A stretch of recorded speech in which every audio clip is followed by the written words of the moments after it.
ning tias nitya kongkingkin lir sudama surem tanpa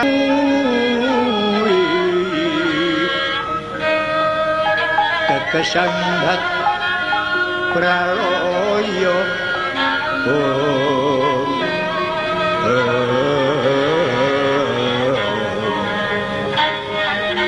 Dewa bedharane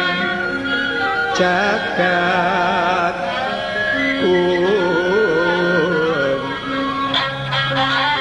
yektirilo prapten antoko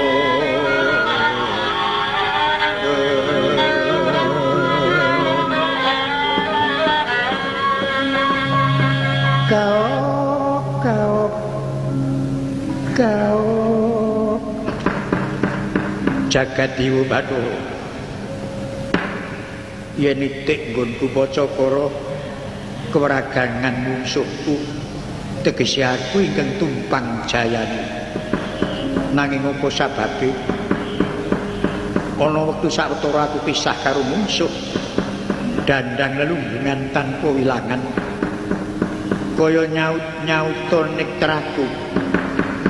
sedhela aku krungu panangise ponang jabang bayi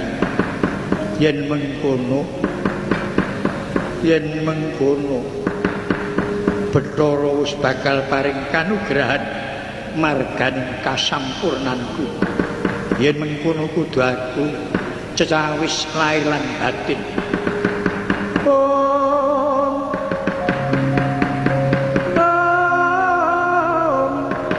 katetangi emenging tias marang risang karya limang sang pekik kabyatanku